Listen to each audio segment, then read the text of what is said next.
अब देखो हम पार्शियल फ्रैक्शन में सेकंड फॉर्म पे जाने वाले हैं, रिपीटेड फैक्टर्स। ठीक है, एक्स प्लस ये है, फिर एक्स प्लस बी है, फिर एक्स प्लस बी एक और बार लिखा होगा, इसलिए हमने सीधा यहाँ पे स्क्वायर लिख दिया।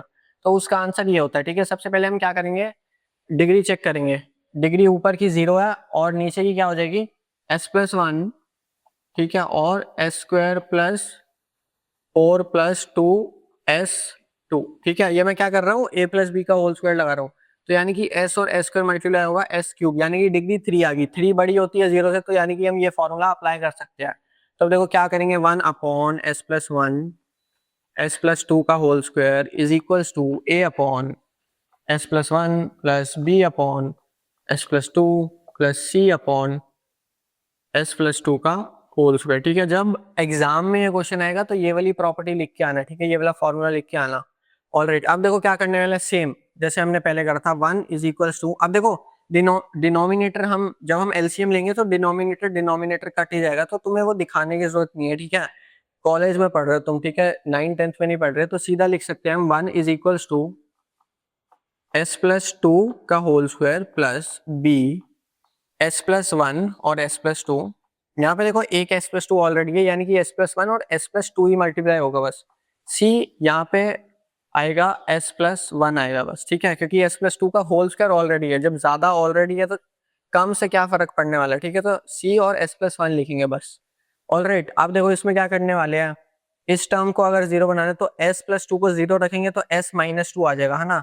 एस अगर माइनस टू आ गया, एस अगर माइनस टू आ गया तो ये टर्म जीरो, ये टर्म भी जीरो। यहाँ पे माइनस टू रखेंगे तो माइनस सी आ गया। ठीक है, तो 1 is equals to minus C, 1 is equals to minus C, यानी कि C is equals to minus one आ गया। ठीक है, उसके बाद क्या करते हैं, एस प्लस वन को अगर जीरो के इक्वल रखेंगे तो एस माइनस वन आ जाएगा। तो एस को जब हम माइनस वन रखेंगे, एस को जब हम माइनस वन रखेंगे तो ये टर्म जीरो हुआ, ये टर्म भी जीरो हो गया, ये बचा बस। माइनस वन रखेंगे तो वन हो गया। ठीक है, तो ए वन आ गया। ठीक है, अब हम बात करते हैं और क्या रख सकते हैं। अच्छा, और कोई फैक्टर तो है नहीं, तो अब हम रैंडम वैल्यू भी ले सकते हैं। ठीक है, रैंडम वैल्यू भी ले सकते हैं। तो ऐसा करते हैं, जीरो ले लेते हैं। जीरो करा तो ये हो जाएगा 4a। मैं यहाँ पे सॉल्व कर देता हूँ, 1 इज इक्वल्स टू, अब s को हम जीरो ले रहे हैं। ठीक है, तो 4a हो जाएगा 4a प्लस 0 0 2 2b प्लस 0 यानी कि c।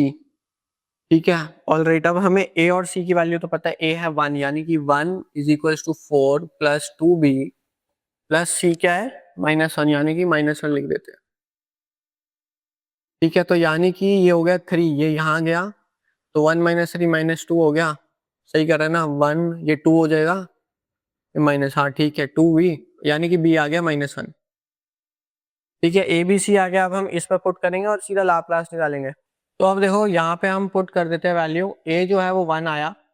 ठीक है, b जो है वो -1 आया, तो -1। उसके बाद जो c है वो भी -1 है, यानी कि -1। ठीक है, ऑल राइट, अब इसमें L इनवर्स लगाना है। ठीक है, इसमें L इनवर्स लगाना है तो लीनियर प्रॉपर्टी लगाएंगे, स्प्लिट कर देंगे। तो 1 अपॉन एस प्लस वन का हो जाएगा आंसर e की पावर -t। ठीक है, फिर उसके बाद माइनस लिखा हुआ है, माइनस e की पावर -2t, इसका L इनवर्स।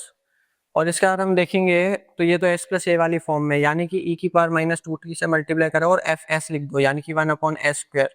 और इसका हमें लाप्लास इनवर्स निकालना है। ठीक है, तो ये क्या हो जाएगा, हमारे पास आंसर आएगा e की पावर -t माइनस e की पावर -2t माइनस e की पावर -2t, और इसका हो जाएगा, ये n+1 होता है तो t की पावर n, यानी कि t की पावर 1 अपॉन n फैक्टोरियल, यानी कि 1 फैक्टोरियल, यानी कि बस ऐसे ही लिखो। ठीक है, तो ये हमारा आंसर हो गया इस क्वेश्चन का। अब देखो रिपीटेड फैक्टर्स का एग्जांपल 2 देखते हैं। ठीक है, देखो ये इसमें रिपीट हो रहा है फैक्टर। ठीक है, अगर देखो यहाँ पे s प्लस जीरो भी लिख सकते हैं s को, है ना, तो स्क्वायर लगा हुआ है पूरे पे। ठीक है, यानी कि फैक्टर रिपीट हो रहा है, यानी कि हम क्या लिख सकते हैं, S square S plus one is equals to a upon S plus B upon S square plus c upon S plus one. All right, ठीक है, अब 1 को हम इक्वल रख सकते हैं a एस स्क्वायर एस, अच्छा एक एस तो ऑलरेडी है तो बस s लिखेंगे, S plus one plus B, सिर्फ एस प्लस वन लिखेंगे, उसके बाद प्लस c एस स्क्वायर लिखेंगे, ठीक है। एलसीएम लेना आता है ना यार, ये मत कहना एलसीएम लेना भी नहीं आता। अब देखो क्या करने वाले हैं,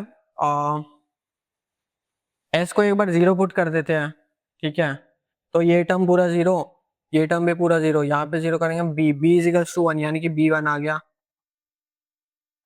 ठीक है। बी वन आ गया। अब अगला क्या करते हैं, सी को कुछ रखते हैं, ठीक है, मतलब इसमें, अच्छा सी तो ऑलरेडी एस स्क्वायर है, एस को हम माइनस वन रख देते हैं, एस प्लस वन को जीरो रखेंगे, एस प्लस वन को जीरो रखेंगे तो एस माइनस वन आ जाएगा, तो माइनस वन रख दो। तो ये हो गया one is equals to minus one, अच्छा ये टर्म तो पूरा जीरो, ये टर्म भी पूरा जीरो, इसमें माइनस वन रखेंगे तो वन आ गया, यानी कि सी भी वन आ गया, ठीक है। आप कोई रैंडम वैल्यू रख सकते हैं, हमने माइनस वन रख दिया और जीरो रख लिया, चलो वन रख के देख लेते हैं। One is equals to A of one आएगा यहाँ पे, वन प्लस वन टू, यानी कि टू ए, प्लस अब यहाँ पे वन रखेंगे, one plus one two B, plus यहाँ पे वन रखेंगे तो सी, ठीक है। हमें सी और बी की वैल्यू पता है, वन है, यानी कि टू प्लस वन थ्री, यानी कि one minus three is equals to two A, यानी कि ए हमारा माइनस वन आ गया, ठीक है। तो ये हमारे पास जब आ गया तो इसे यहाँ पे पुट करो, एल इन ओवर हम क्या निकालेंगे, minus one upon S plus B क्या है, वन है, यानी कि one upon S square, plus C क्या, one upon S plus one. Alright, अब इसे linear property by linear property को यहाँ पे लिखना है, फिर हम स्प्लिट कर देंगे तो माइनस वन बाहर आ गया, वन अपॉन एस का क्या होता है, एल इनवर्स वन होता है, फिर plus one upon S square का क्या होता है, टी की पावर एन, यानी कि टी की पावर वन। देखो ये एस एन प्लस वन है, ठीक है, तो टी की पावर एन क्या हो जाएगा, टी की पावर वन, और नीचे एन फैक्टोरियल यानी कि वन फैक्टोरियल, तो मत ही लिखो। उसके बाद ये हो जाएगा ई की पावर माइनस टी, ठीक है। तो ये आंसर हो गया इस क्वेश्चन का। अब देखो एग्जाम्पल थ्री देखते हैं, ठीक है, ये है L inverse of one upon S, S plus two का क्यूब, ठीक है। तो one upon S, S plus two का क्यूब किसके इक्वल हो जाएगा, A upon S plus B upon S plus two plus C upon S plus two का square, और फिर आएगा plus D upon S plus two का क्यूब, ठीक है।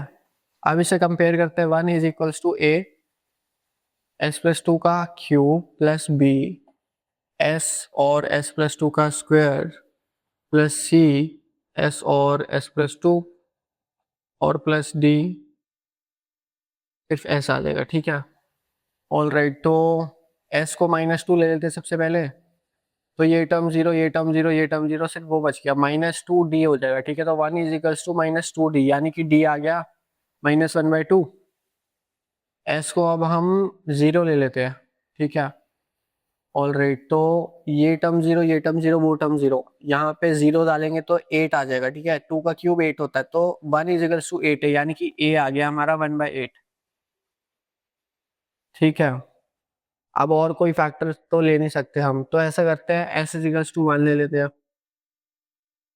ठीक है। तो ये हो जाएगा one is equals to 27a plus 3b 9b square है, ठीक है, 9b plus 3c plus d, ठीक है।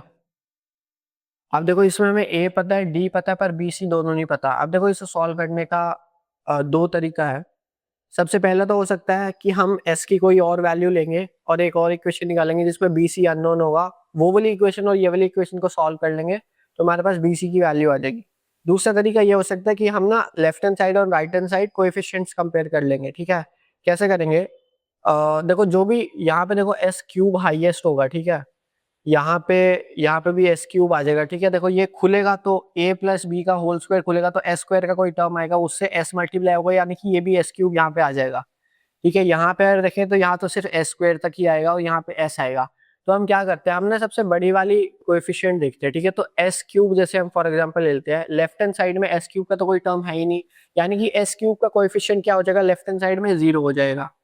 राइट हैंड साइड में क्या हो जाएगा, एक तो ए आएगा, ठीक है, क्योंकि ये खुलेगा ए प्लस बी का होल क्यूब, तो एस क्यूब आएगा तो ए आएगा कोएफिशिएंट जो कि एस क्यूब के साथ होगा। सिमिलरली ये जब खुलेगा तो एस स्क्वायर इसमें आएगा, एस स्क्वायर और एस एस क्यूब हो जाएगा, यानी कि बी, ठीक है। और ये तो सिर्फ एस स्क्वायर और ये एस, यानी कि एस क्यूब का कोएफिशिएंट ए और बी है राइट हैंड साइड में, लेफ्ट हैंड साइड में जीरो है, तो हम इनको इक्वेट कर सकते हैं। तो 1/8 डालेंगे ए की जगह तो बी आ गया -1/8, अब देखो हमारे पास बस सी नहीं है, तो देखो हम ऐसा भी कर सकते हैं, जैसे यहाँ पे हमने एस क्यूब का कोएफिशिएंट कंपेयर करा, तो हम अब एस स्क्वायर का भी कर सकते हैं, ऐसे एस का भी कर सकते हैं, वैसे भी कर सकते हैं, ठीक है। बट उससे आसान तरीका क्या होगा कि जब हमें तीन पता है कांस्टेंट, तो सीधा इसमें सब्स्टिट्यूट कर दो, यानी कि 1 = 27 और ए की जगह 1/8 प्लस 9, बी की जगह आएगा -1/8 प्लस 3c और प्लस डी है -1/2, ठीक है, -1/2, ठीक है। अब इसे सॉल्व करते हैं, और तो 1 - 27/8 माइनस यानी कि प्लस 9/8 माइनस यानी कि प्लस हो जाएगा 1/2 और ये हो गया 3c, ठीक है। अब देखो मैं डिनोमिनेटर को 8 बना रहा हूँ, ठीक है। तुम नॉर्मली सॉल्व भी कर सकते हो, जैसे सॉल्व करते हैं, जैसे ये 3/2 हो जाएगा, ठीक है, ये और ये जो है 3/2 हो जाएगा, तो 3/2 -27/8 प्लस 9/8 इजिकल्स टू 3c। मैं जनरली क्या करता हूँ, मैं डिनोमिनेटर को सेम कर लेता हूँ, यहाँ पे 2 है, यानी कि अगर मैं 2 को 4 से मल्टीप्लाई करूंगा तो 8 हो जाएगा डिनोमिनेटर में, है ना। तो 2 × 4 कर दिया, ये 8 हो गया, ऊपर भी 4 कर दिया, ठीक है। ऐसे भी कर सकते हो, नहीं तो नॉर्मली जैसे इक्वेशन को सॉल्व करते हैं वैसे भी कर सकते हो, मैं हमेशा ऐसे करता हूँ, ठीक है। अब देखो 12 -27 प्लस 9 करना है, ठीक है। तो 12 + 9 कितना हो जाएगा 21, और -27 यानी कि -6 /8 = 3c, यानी कि ये 2 हो जाएगा, यानी कि c हमारे पास आ गया -1/4, ठीक है। यानी कि अब हमारे पास ए बी सी डी आ गया, बस इसमें सब्स्टिट्यूट करते हैं। देखो a क्या है 1/8, a हो जाएगा 1/8, ठीक है। b क्या है, b है अपना -1/8, ठीक है। तो -1/8, ठीक है। और c क्या हमारा, c है -1/4। अभी मैं यहीं पे लिख लेता हूँ, ठीक है, नेक्स्ट स्टेप पे थोड़ा ढंग से लिख दूंगा, अभी स्पेस नहीं है बिल्कुल। और जो d है, -1/2, यानी कि यहाँ पे आएगा -1/2, ठीक है। देखो यानी कि हमें एल इनवर्स निकालना है 1/8 1/s का, -1/8 1/s+2 का, -1/4 s+2 का होल स्क्वायर, ठीक है, -1/2 s+2 का होल क्यूब, ठीक है। एल इनवर्स हम अगर लगाएंगे तो बाय लीनियर प्रॉपर्टी हम स्प्लिट कर देंगे 1/8। एल इनवर्स ऑफ 1/s क्या होता है, 1 होता है, तो 1 लिख दिया, -1/8 एल इनवर्स ऑफ s+2 क्या हो जाएगा, e⁻²t। उसके बाद -1/4 एल इनवर्स ऑफ दिस, ये एफ एस प्लस ए की फॉर्म में है, तो हम लिखेंगे e⁻²t और एफ एस, यानी कि एल इनवर्स ऑफ 1/s² -1/2, उसके बाद e⁻²t L inverse of 1/s³, ठीक है, ठीक है। तो यानी कि 1/8 -e⁻²t/8 -e⁻²t/4, और ये हो जाएगा अपना बस t हो जाएगा, ठीक है, -1/2 e⁻²t, और ये हो जाएगा t² /2, ठीक है। तो ये आंसर हो गया हमारा क्वेश्चन नंबर 3 का।